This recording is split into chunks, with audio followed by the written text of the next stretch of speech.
Saludos cordiales para todos y cada uno de ustedes, mis queridos estudiantes, esperando que se encuentren súper bien en la compañía de su papi, de su mami, de sus seres queridos. Aprovecho esta oportunidad para también agradecer la visita de todos aquellos internautas nacionales e internacionales que se dan cita cada vez y cuando se activa la campanilla, que es el indicador que les informa cuando yo subo un nuevo material educativo audiovisual, esperando que estos vídeos sean de mucha utilidad para aquellos estudiantes de escuela, colegio, universidad o de aquellas personas que desean seguir enriqueciendo su cultura general. Y bueno, tenemos aquí una clase de refuerzo tomando en cuenta que ya estamos muy cerca de lo que corresponde al examen final de este segundo trimestre. Tomemos en consideración que eh, prácticamente el contenido de este segundo trimestre está orientado a las TICs y que por ende la gran parte de ustedes me ha sorprendido, ya que ustedes han manejado muy bien y claro está, a través de las actividades que se les ha enviado han podido demostrar que están asimilando y demostrando esos conocimientos. Ahora bien, tenemos aquí el caso de una clase de refuerzo en la cual vamos a repasar las fórmulas que nosotros hemos estudiado en los capítulos anteriores. Rápidamente pasamos aquí al aspecto de. Tenemos el área de trabajo de una hoja de cálculo. Recordemos que el área de trabajo de una hoja de cálculo está dividido entre columnas y filas. Recordemos que las columnas tienen el nombre de las letras del alfabeto y las filas tienen obviamente el nombre de los números. 1, 2, 3, 4, 5 en adelante. Ahora, recordemos que la unión de una columna y una fila nos da como resultado una celda y que las celdas a su vez tienen un nombre distinto cada una. Por ejemplo, yo tengo aquí escrito la palabra primera cantidad, las palabras primera cantidad están ubicadas en esta primera celda que se llama A1. Luego yo tendré el siguiente texto que dice segunda cantidad y está en la celda B1. Luego, suma está en C1, resta en D1, multiplicación en E1 y división en F1. Entonces, miren ustedes que cada una de las celdas tiene prácticamente un nombre distinto. Y como ya lo indiqué, la combinación de estos nombres está compuesta por el nombre de la columna y el número de la fila. Aparte de aquello, miren ustedes, la celda tiene una característica de poder trabajar con diferente tipo de datos.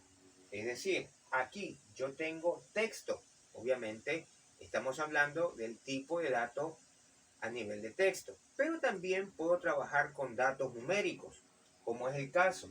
Yo voy a poner aquí dos cantidades. Imaginémonos que sea la cantidad 9 y la cantidad 7.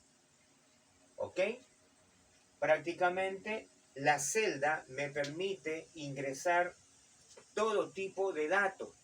Y entre esas características y tipos de datos tenemos el dato alfabético, el dato numérico, el dato alfanumérico, ¿verdad? Y cuando estamos haciendo trabajos más grandes, aparecen otros tipos de datos, como el dato memo, el dato booleano. ¿Ok? Ahora bien, ¿qué vamos a hacer aquí con estas cantidades? Recordemos que la hoja de cálculo me permite crear fórmulas.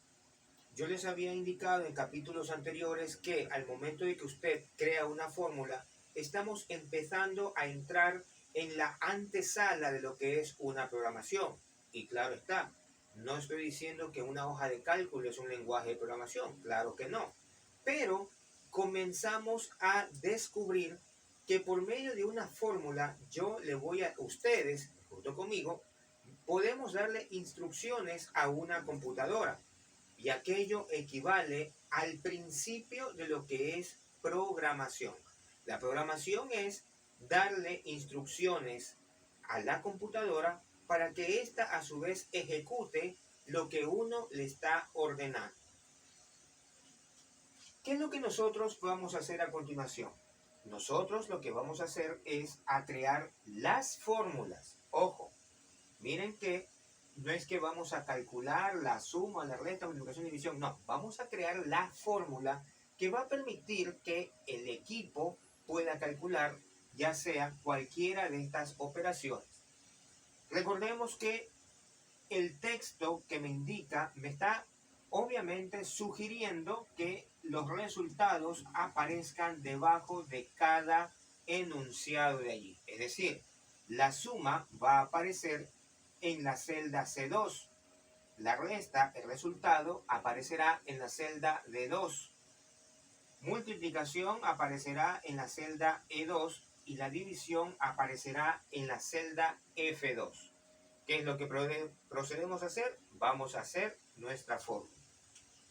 Para hacer la fórmula, nosotros debemos recordar que toda fórmula en una hoja de cálculo empieza con el signo igual. Entonces, yo voy a escribir el signo igual. Luego, me pide una suma, ¿verdad? Y obviamente hay dos cantidades. Perfecto, no hay ningún problema. Voy a utilizar esas dos cantidades. Pero ojo, no como nosotros los humanos cogemos la cantidad y la sumamos. No, a la computadora hay que detallarle qué es la instrucción que va a seguir para que pueda hallar esta suma. Entonces, la fórmula quedaría, ¿dónde está ubicado el 9? Yo observo y el 9 está ubicado en la celda A2. Entonces, yo voy a escribir A2, como es una suma, escribo el operador más, segunda cantidad está en B2, entonces más B2. Y luego presiono Enter. Y automáticamente habré calculado la suma de 9 y 7. Pero no solamente me va a permitir calcular la suma de 9 y 7. Yo estoy indicando que en esta celda me permita la adición de cualquier cantidad que se escriba, tanto en A2 como en B2. Y eso es el principio de programación, porque estoy diciendo que la computadora que en la celda C2 calcule esa suma sin importar qué cantidades el usuario ingrese. Lo mismo va a pasar en el caso de la resta. Yo voy a voy a crear la fórmula que me permita el cálculo de esa sustracción. Entonces, esto será igual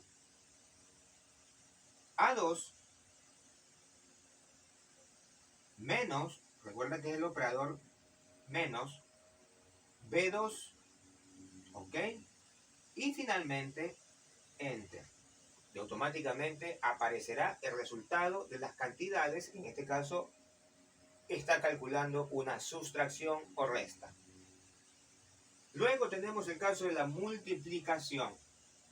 Ya usted ya sabe, empezamos con el signo igual. Igual, ahí está el signo igual. Y voy a proceder a ubicar el nombre de la celda donde está ubicada la primera cantidad, que es en este caso A2. Obviamente ubico, ¿verdad? Ubico el signo de multiplicación y sabemos que el signo de multiplicación en informática es el asterisco. Entonces ahí ubicamos el asterisco, ¿verdad? Y prácticamente voy a escribir la parte de la celda donde está la segunda cantidad, que en este caso es B2. Entonces, B2 y finalmente Enter. Ya tengo mi fórmula allí que me va a permitir la multiplicación de ese par de cantidades. Luego, vamos con la división. Igual, la primera cantidad está en A2. A2. Aplico el signo de división, que es el slash, que se lo conoce con ese nombre en la parte informática. Y luego, en este caso, la celda donde está la siguiente cantidad, que es B2. Ahí está B2. Y presiono Enter. Miren ustedes, presiono Enter y tenemos muy bien esta parte de aquí. Luego, ya sabemos establecer fórmulas sencillas que me permitan calcular la adición, la sustracción, la multiplicación y la división, ¿no? Imaginémonos el caso de que en la parte del examen te toque calcular este tipo de operaciones, ya usted lo sabe hacer. Pero también te puede tocar el caso de calcular porcentajes, ¿verdad? Y obviamente yo sé que usted ya lo sabe, pero vamos a refrescar ese conocimiento. Yo voy a ubicar aquí, imaginémonos la cantidad 7, ¿verdad? 7. Cantidad 7. Vamos a calcularle a este 7, vamos a sacarle el 12% y luego el 5% de este mismo número.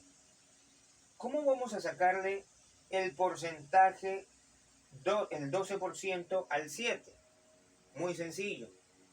Recordemos que a ustedes les he enseñado de una manera extensa y una manera corta. Si yo quiero aplicar la manera extensa, tendré la siguiente operación. Vamos con la primera parte. Voy a establecer aquí arriba, ¿sí? Por cuestión de espacio lo voy a hacer aquí arriba. Entonces yo digo que esto es igual. Si hablamos de la manera extensa para calcular un porcentaje, tendré lo siguiente. Igual. Luego voy a abrir paréntesis. Tomo el nombre de la celda donde está ubicada la cantidad, en este caso está ubicada en A4. Escribo A4. Dice que pide calcular el 12%. Entonces, A4, asterisco, que es la multiplicación, ¿verdad? Voy a multiplicarlo por el 12. ¿Sí? Multiplico por el 12.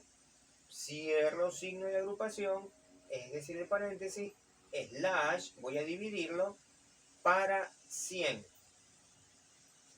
Y presiono Enter. Automáticamente yo habré calculado el 12% de 7. O de cualquier cantidad que se ingrese en la celda A4. Recordemos que una fórmula no solamente cuando se la crea va a calcular estos valores. Puede calcular cualquier valor que el usuario le ingrese aquí. Ese es, como ya les había dicho al principio, de lo que es la antesala de programación. Es por eso que ustedes cuando ven algún sistema o en su calculadora hacen el cálculo y una vez que realizado el proceso, otra vez se pone en cero. Lo mismo pasa. Aquí está recibiendo cualquier cantidad, pero el proceso ya está programado para que el equipo pueda realizar la instrucción de cálculo que el usuario le haya indicado. Esta es la forma extensa. La forma extensa de calcular, pues obviamente el porcentaje. Vamos con la manera corta.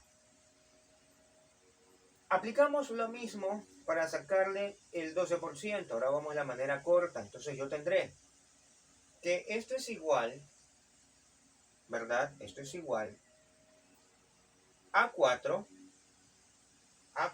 mira que ya no utilizo los paréntesis, ¿verdad?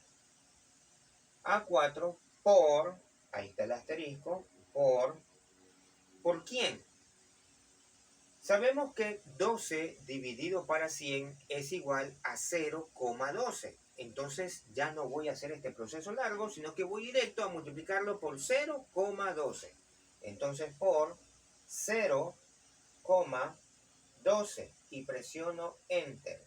Y esa es la manera corta para poder calcular el porcentaje. Miren ustedes. Por factor espacio, obviamente, yo he escrito las fórmulas, tanto extensas como cortas, para calcular el 12%. De la misma manera, yo puedo hacer lo siguiente. Voy a calcular el 5% de la cantidad que vaya a ingresar en A4. Voy a hacerlo de las dos formas, la extensa y la parte corta. Vamos con la extensa, esto es igual. abro paréntesis. ¿Dónde está la cantidad ingresada? Está en A4. Ahí está, A4, ¿sí? Por, es el 5%. Entonces, por 5, cierro paréntesis, slash, dividido para 100 y presiono Enter. Y automáticamente calcularé el 5% de la cantidad que se puede ingresar en la celda A4. En este caso, pues está ingresado 7. Puede ser cualquier cantidad positiva o negativa que usted ingrese aquí y automáticamente esta fórmula va a calcular el 5%. Asimismo, podemos hacer de la manera corta. Entonces, esto será igual. Abro paréntesis y digo que A4, asterisco, el 5% es tomar el 5 y dividirlo para 100, que equivale a 0,05. Entonces escribo A4 por 0,05. Déjame eliminar estos paréntesis. Ahora sí. 0,05 y presiono Enter. ¿Ok? Y presiono Enter. ¿Qué pasa si usted le escribe paréntesis aquí? ¿Qué pasaría? Obviamente, de igual va a calcular, no hay ningún problema, sino que yo hago la siguiente aclaración. ¿Por qué aquí no utilicé los paréntesis? Porque cuando la operación es corta, puedes utilizarlo como no puedes utilizarlo. No se complica la computadora, pero siempre y cuando le des bien las instrucciones. Pero cuando estamos hablando de un procedimiento que ya es anidado, ¿verdad? Aquí nosotros aplicamos un principio que a ustedes tienen que haberles enseñado en la escuela. Y ese principio es la parte de jerarquía de operaciones. La jerarquía de operaciones nos indica que cuando hay varias operaciones, siempre será primero las operaciones que están dentro de los paréntesis, ¿verdad? Por ejemplo, aquí hay dos operaciones. Hay una multiplicación y hay una división. ¿Cuál sería primero? Obviamente sería primero lo que está entre paréntesis para luego prácticamente proceder a dividir. Y lo mismo pasa en el caso de acá. Pero en este caso, en la parte de aquí abajo, como solamente hay una operación, no se complica, puedes aplicar los paréntesis como no puedes aplicar los paréntesis. Pero cuando hay más de una operación, allí sí es obligatoria la parte de utilizar los signos de agrupación porque estamos utilizando jerarquía de operaciones. Miren ustedes. Por si acaso, estas fórmulas deberían de ir acá. Yo las he hecho acá por cuestión de espacio, por eso estoy indicando, pues, ¿no? Miren ustedes, mis queridos estudiantes. Y bueno, pueden ahí darle pausa para que puedan copiar, aunque no se preocupen, estudiantes, yo les voy a pasar el contenido de esta clase para que ustedes obviamente lo puedan transcribir en su cuaderno sin ningún problema. Bueno, mis queridos estudiantes, por favor, estas clases son de refuerzo para ese examen que se nos viene. Y ojo con lo siguiente. Hasta el momento hay la probabilidad de que el examen sea virtual, ¿verdad? Y obviamente, si es virtual, ustedes tendrían la ventaja de hacerlo en su casa, pero dentro de la cantidad de tiempo que yo le asigne. Es decir, si yo le asigno 40 minutos, dentro de ese rango de tiempo usted podrá realizar su examen y enviármelo, ¿verdad?, a mi parte del sistema que yo te indique. Claro está, no es que, tengo que explicarle cuál va a ser el mecanismo que vamos a utilizar para realizar el examen. ¿Ok? Pero eso sí, tu herramienta de trabajo va a ser tu cuaderno. Si usted no tiene el cuaderno al día, obviamente tu herramienta va a ser débil. Una. Número dos, usted antes de contestar en el examen virtual, usted debe de saber y estar seguro, ya que el que va a calificar es el sistema. Y el sistema obviamente es una máquina que no tiene sentimientos y que va directo. Si contestaste tendrá los puntos, si no, no. Es por eso que usted debe de estar muy atentos a estas clases porque es de refuerzo de lo que hemos aprendido. Y claro está, tener al día su cuaderno para que sea de una herramienta muy útil para que puedas utilizarla en el examen virtual. ¿Ok? Bueno, mis queridos estudiantes, más adelante les seguiré detallando de lo que sería, Dios mediante, este examen virtual. Claro está, si es que nos toca la parte virtual. Ahora que si nos toca la parte presencial, no pasa nada, lo hacemos en la parte presencial, pero el factor común es de que el tema ya está determinado, que es hojas de cálculo, fórmulas en general en hojas de cálculo, que es lo que yo les voy a tomar. Así que muchachones, no los canso más, pasen la actividad a su cuaderno, me envían la evidencia hasta, en este caso, pues hasta las 5 de la tarde, ¿verdad? Recibo sus evidencias, bien bonito, y claro está, como ya les había indicado, ustedes ya tienen que haber hecho una carátula que diga refuerzo, y luego en la carátula pasar esto de aquí, pues, ¿no? Con todo y rayado, porque vamos a seguir haciendo prácticas de lo que serían, pues, estas fórmulas en una hoja de cálculo. Bueno, muchachos, no les quito más tiempo, pasen bien. Bendiciones para todos y cada uno de ustedes y hagan el caso a su papi, a su mami. Por favor, cuídense, de verdad, cuídense. Bueno, no los canso más y si Dios Todopoderoso me lo permite, estaremos viéndonos en una siguiente entrega. Pasen bien, bendiciones.